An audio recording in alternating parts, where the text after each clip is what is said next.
అన్నలు తమ్ముడు. మగధ దేశంలోని అరణ్య ప్రాంతంలో చెంచు నాయకుడొకడు ఉండేవాడు. అతనికి 3 కొడుకులు పుట్టారు. వాళ్ళు యుక్త వయస్కులయ్యే సమయానికి చెంచు నాయకుడికి వార్ధక్యం ప్రవేశించే దశలో మరొక కొడుకు కూడా పుట్టాడు. మొదటి కొడుకులు 3 స్ఫురద్రూపులు. వారిని చూసి చెంచులు అనుకోవటం కష్టం. కానీ 4గోవాడు నల్లగా 3 మూర్తుల చెంచు అని తెలిసేలాగే ఉండేవాడు. వాణ్ణి అందరూ కరిమిత్రుడని పిలిచేవాళ్ళు. 4గోవాడు చాలా చురుకైనవాడు కావటం చేత తండ్రికి వాడంటే ఎక్కువ ఆపేక్షగా ఉండేది. తన అనంతరం కరిమిత్రుడే చెంచులకు నాయకుడు కావాలని కోరుకునేవాడు. పెద్దవాళ్ళు 3 ఆటవిక జీవితంపై రోత పుట్టి తమ జాతి నుంచి తప్పుకుని వెళ్ళిపోయి ఎక్కడన్నా నాగరికంగా బతకాలని నిశ్చయించుకున్నారు. సైనికులకు కావలసిన శక్తులు వారిలో ఉన్నాయి. అయితే ఒక చిక్కుంది. వాళ్ళు చెంచులని తెలిస్తే నాగరికులు వాళ్ళను దూరంగా ఉంచుతారు. మనం మాగధులమని చెప్పుకుందాం. మాగధీ భాష మనకు వచ్చును కదా, మన రంగు చూసి ఆటవికులమని ఎవరూ అనుకోరు అనుకున్నారు వాళ్ళు. వాళ్ళు వెళ్ళిపోయి తమ మానాన బతుకుతామంటే వాళ్ళ తండ్రి అభ్యంతరం చెప్పలేదు. వాళ్లకు తలా ఒక గుర్రము, కొద్దిగా డబ్బు కూడా ఇచ్చాడు. వాళ్ళు ఒక చోటి నుంచి మరొక చోటికి తిరుగుతూ చివరకు ఒక రాజ్యం చేరారు. సరిగ్గా అదే సమయానికి ఆ దేశపు రాజు యుద్ధ ప్రయత్నాలు చేస్తూ సైనికులను పోగు చేస్తున్నాడు. అన్నదమ్ములు 3 సైనికులుగా చేరతామన్నారు. ఆ రాజుకు ఏ దేశస్థులన్నా అభ్యంతరం లేదు గాని ఆటవికులంటే ఒప్పుకోడు. మేము మాగధులం, రాజవంశం వాళ్ళం అన్నారు వాళ్ళు.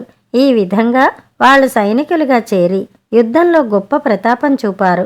రాజుగారు వాళ్లకు బహుమతులిస్తూ పెద్దవాణ్ణి నువ్వు ఏ సంవత్సరంలో ఏ తిథిన పుట్టావు అని అడిగాడు. తానెప్పుడు పుట్టినది పెద్దవాడికి తెలీదు. అందుచేత తన నోటికి వచ్చిన సంవత్సరము, మాసము, తిథి చెప్పేశాడు. అది విని రాజు నిర్ఘాంతపోయి, ఎంత ఆశ్చర్యం, నా పెద్ద కుమార్తె సరిగా అదే రోజున పుట్టింది అన్నాడు. యువకుడు, మగధ దేశపు రాజవంశీకుడు, అందగాడు అయిన ఆ వీరుడికి తన పెద్ద కూతుర్నిచ్చి పెళ్లి చెయ్యటం ఉచితంగానే ఉంటుందని రాజుకు తోచింది. అందుచేత ఆయన వారిద్దరికీ ప్రదానం చేస్తూ గొప్ప విందు ఏర్పాటు చేశాడు. ఆ విందులో పెద్దవాడికి మరొక వింత విషయం తెలియవచ్చింది. తనకు యుక్త వయస్కులైన 2 తమ్ములు, మరీ చిన్నవాడైన ఇంకో తమ్ముడు ఉన్నట్టే రాజు కూతురికి కూడా పెళ్లి 7 చెల్లెళ్ళు 2, 6 ఏళ్ల పిల్ల మరొక చెల్లెలు ఉన్నారు. రాజుకు ఈ సంగతి తెలిసింది. ఆశ్చర్యం, మన కుటుంబాలు రెండింటికి వియ్యం జరగాలని విధి నిర్ణయంలాగా కనబడుతుంది. ముందు మీ 3కి నా పెద్ద కూతుళ్లను 3 ఇచ్చి ఒకేసారి 3 పెళ్లిళ్ళు చేసేస్తాను. తర్వాత మీ బుల్లి తమ్ముణ్ణి తెచ్చి నా దగ్గరే ఉంచుకుని నా బుల్లి కూతురికి కాలక్రమాన పెళ్లి చెయ్యవచ్చు అన్నాడు రాజు. 3 పెళ్లిళ్ళు యథావిధిగా జరిగాయి. కొంతకాలం గడిచినాక రాజు తన అల్లుళ్లతో, మీరు మీ దేశం వెళ్ళి మీకు పెళ్లిళ్ళు జరిగినట్టు మీ తల్లిదండ్రులకు చెప్పవలసిన అవసరం ఉన్నది కదా, ఆ పని ముగించుకుని తిరిగి వచ్చేటప్పుడు మీ బుల్లి తమ్ముణ్ణి వెంట పెట్టుకుని రండి అన్నాడు. అన్నలు కలవరపడ్డారు. మిత్రుణ్ణి చూసిన క్షణమే వాడు చెంచువాడని రాజుగారు పోల్చుకుంటాడు. తాము కూడా చెంచులేనన్న సంగతి బయటపడిపోతుంది. అందుచేత వాళ్ళు ఎలాగైనా రాజుగారి ఆలోచనను పడగొట్టాలని చూశారు. కానీ రాజు పట్టుపట్టి, మీ తల్లిదండ్రులకు కానుకలు పంపడం నా విధి, మీరు వాటిని తీసుకుని వెళ్ళి తీరాలి అన్నాడు. వాళ్ళు ఇంటికి తిరిగి వచ్చి తాము సైనికులుగా మంచి హోదాలు సంపాదించుకున్నామని, రాజకుమార్తెలను పెళ్లాడామని చెబితే చెంచునాయకుడు చాలా సంతోషించాడు. కానీ రాజుగారు తన చిన్న కొడుకును తీసుకురమ్మన్నాడంటే చాలా విచారించాడు. మిత్రుడు తనకు దూరం కావటం ఆ వృద్ధుడికి ఏమాత్రమూ ఇష్టం లేదు. కానీ వాడు రాజుగారి అల్లుడై గొప్పగా బతకడానికి ఎలా అభ్యంతరం చెప్పగలడు? మిత్రుడి ప్రయాణం స్థిరమైంది. మిత్రుడికి కూడా బుల్లి రాజకుమార్తెను గురించి చాలా ఆసక్తిగా ఉంది. దారి వెంబడివాడు తన అన్నలను అదే పనిగా ఆమెను గురించి ప్రశ్నలు అడుగుతూ వచ్చాడు. చివరకు ప్రాణం విసిగి వాడి 3వ అన్న, నీ నల్లరంగు చూడగానే రాజుగారు నీకు పిల్లనివ్వనంటాడో ఏమిటో, మరీ సంబరపడక నోరు మూసుకో అని కోప్పడ్డాడు.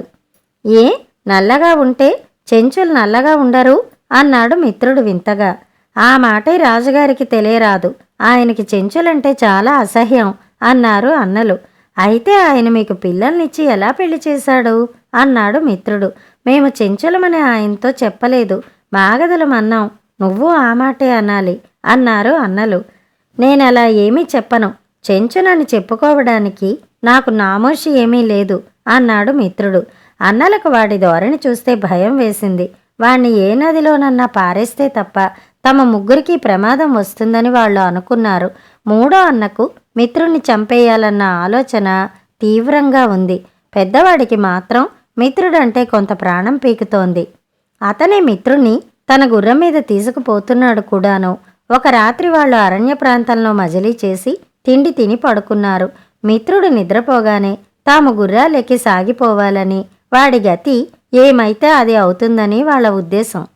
అయితే గుర్రాల సకిలింపుకు మిత్రుడు నిద్రలేచి తన అన్నలు గుర్రాలెక్కుతుండడం చూసి పెద్ద పెట్టున ఏడ్చాడు.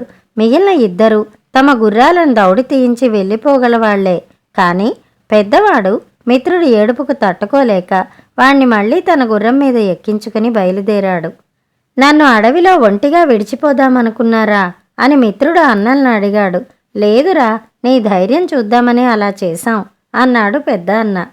వాణ్ణి ఏం చేయాలన్న సమస్య అలాగే ఉండిపోయింది. వాణ్ణి వదిలించుకోవాలని మూడో అన్న తొందరపడుతున్నాడు. వాడికి ఏ కష్టం వచ్చినా బాధపడేటట్టుగా ఉన్నాడు పెద్దవాడు. రెండోవాడు మధ్యస్థంగా ఇంకా ఆలోచించుకోవటానికి వ్యవధి ఉందిలే అన్నాడు. ఆ వ్యవధి కూడా అయిపోయింది. వాళ్ళు వెళ్లే నగరం రానే వచ్చింది. రాజుగారి కోటను ఆనుకుని రాజుగారి పెంపుడు సింహాలుండే ఆవరణ ఉంది.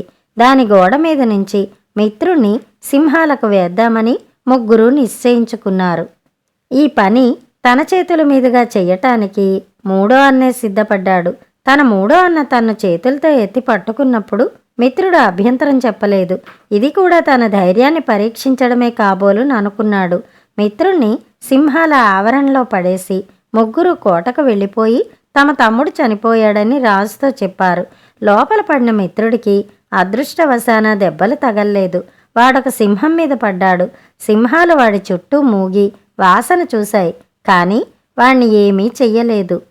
వాటికి ఆకలిగా లేదు. బుల్లిరాజ కుమార్తెకు ఆ సింహాలంటే చాలా ప్రీతి. అందుచేత ఆమె వాటికి శ్రద్ధగా కడుపు నిండా తిండి పెట్టిస్తుంది. మిత్రుడు కూడా సింహాలను ఎరగడు. వాడు పిల్లులను కుక్కలను చేసినట్టుగా వాటిని దువ్వాడు. వాటి చెవుల వెనక నిమిరాడు. ఆ రాత్రి వాడు వెచ్చగా వాటి మధ్య పడుకుని నిద్రపోయాడు.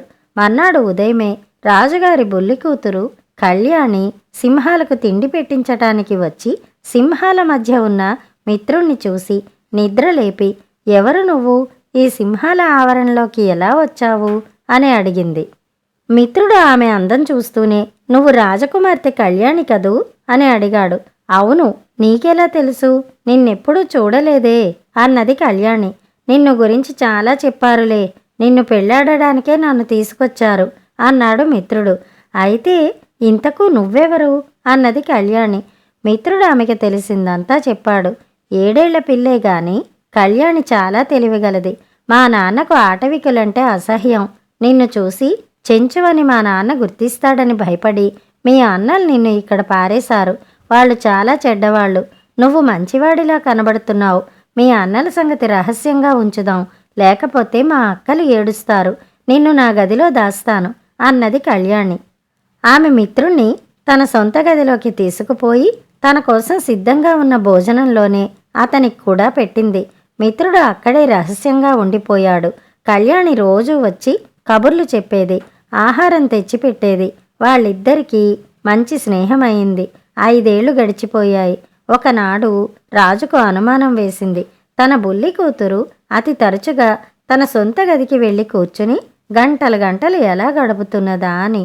ఆయన ఒక రోజున అకస్మాత్తుగా అక్కడికి వెళ్ళి మిత్రుణ్ణి చూసి, ఎవరు నువ్వు? ఇక్కడ ఏం చేస్తున్నావు అని అడిగాడు. ఈ అబ్బాయి చాలా మంచివాడు నాన్న. ఇతని బంధువులు దుర్మార్గులు. ఇతన్ని మన సింహాలకు వేస్తే నేను రక్షించి తీసుకొచ్చాను అన్నది కళ్యాణి. ఆటవికులు మహా దుర్మార్గులు. తెలీదా? వీడి ఇక్కడ ఉండడానికి ఏమాత్రమూ వీల్లేదు. నువ్వు అడవి మనిషితో స్నేహం చేయడమేమిటి అని రాజు మిత్రుణ్ణి తన వెంట తీసుకుపోయి కాసావాడితో వీడికి గుర్రాల పని నేర్పు అన్నాడు. మిత్రుడు ఆ పని కూడా చక్కగా నేర్చుకున్నాడు. వాడికి మంచి దుస్తులిచ్చి దివాణంలో పెద్దలు గుర్రాలెక్కేటప్పుడు దిగేటప్పుడు సహాయం చేసే పని ఇచ్చారు. ఒకరోజు మిత్రుడు తన పెద్దన్ననే గుర్రం ఎక్కించవలసి వచ్చింది. పెద్దన్న వెలవెలబోతూ నీ పేరేమిటి అన్నాడు. మిత్రుడు అన్నాడు తమ్ముడు. కాని తాను అన్నను గుర్తించినట్టు పైకి తెలియనివ్వలేదు. వాడికి లోపల మటుకు మండిపోయింది. పెద్దన్న మిగిలిన అన్నలతో మన బుల్లితమ్ముడు బతికే ఉన్నాడు, వాడు గుర్రాల పని చూస్తున్నాడు, మనం వాడి అన్నలమని వాడింకా రాజుతో చెప్పినట్టు లేదు, చెబితే రాజుగారు మనల్ని పొలిమేర దాకా తరమగొట్టేవాడే అన్నాడు. ఇంతవరకు వాడు మన రహస్యం బయట పెట్టకపోతే ఇక త్వరలోనే బయట పెడతాడన్నమాట. వాడికి విషం పెట్టేద్దాం అన్నాడు మూడోవాడు.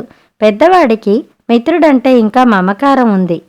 వాడు చావనందుకు అతను చాలా ఆనందించాడు. కాని తొందరపడి తన తమ్ములకు చెప్పినందుకు మిత్రుడి ప్రాణానికి మళ్లీ ఎసరు వచ్చేటట్టుంది. అందుచేత అతను మిగిలిన అన్నలతో ఆ విషమేదో నేనే చూస్తానులే అన్నాడు. అతను విషానికి బదులు మత్తు కలిగించే మందు సంపాదించి దాన్ని వంటవాడికిచ్చి మిత్రుడికి పంపే భోజనంలో దీన్ని కలుపు అని ఆజ్ఞాపించాడు. వంటవాడు అలాగే చేశాడు. ఆ సాయంకాలం మిత్రుడు ఆ మత్తు భోజనం తినబోతుండగా కళ్యాణి ఎవరికీ తెలియకుండా గుర్రపుశాలలో ఉన్న మిత్రుడి వద్దకు వచ్చేసింది. ఇద్దరూ కబుర్లు చెప్పుకుంటూ మిత్రుడి కోసం వచ్చిన భోజనం తినేశారు. ఇద్దరికీ త్వరలోనే నిద్ర ముంచుకొచ్చింది. అక్కడే మిత్రుడు తాను పడుకోవడానికి ఉపయోగించే కొయ్య పలక ఉండేది. ఇద్దరూ దానిమీద పడుకుని మత్తులో పడిపోయారు. ఈ లోపల మూడో అన్న మిత్రుడు ఇంకా చచ్చాడో లేదో చూద్దామని అక్కడికి వచ్చాడు. మత్తులో పడి ఉన్న రాజకుమార్తెను మిత్రుణ్ణి చూశాడు. పెద్ద అన్న వద్దకు వెళ్ళి నువ్వు మోసం చేశావు, మిత్రుడు చావలేదు, నిద్రపోతున్నాడు, రాజకుమార్తె కళ్యాణి కూడా నిద్రపోతోంది అన్నాడు. మరీ మంచిది, మన తమ్ముణ్ణి మన చేతులారా చంపి పాపం ఎందుకు కట్టుకోవాలి, రాజుగారికి తెలిపితే చేసేదేదో వారే చేస్తారు అన్నాడు రెండో అన్న. మూడో అన్న వెళ్ళి మన కళ్యాణి ఎవరితో స్నేహం చేస్తోందో ఒకసారి తిలకించండి అంటూ రాజును గుర్రపుశాలకు తెచ్చాడు. రాజుకు భరించరాని కోపం వచ్చింది. ఆయన భటుల్ని పిలిచి వీళ్లను ఇలాగే తీసుకుపోయి నదిలో విడిచిపెట్టండి అన్నాడు. రాజభట్లు ఆ పలకను మోసుకుపోయి నదిలో వదిలారు. అది ప్రవాహం వెంట కొట్టుకుపోసాగింది. ఇంకా ఉంది.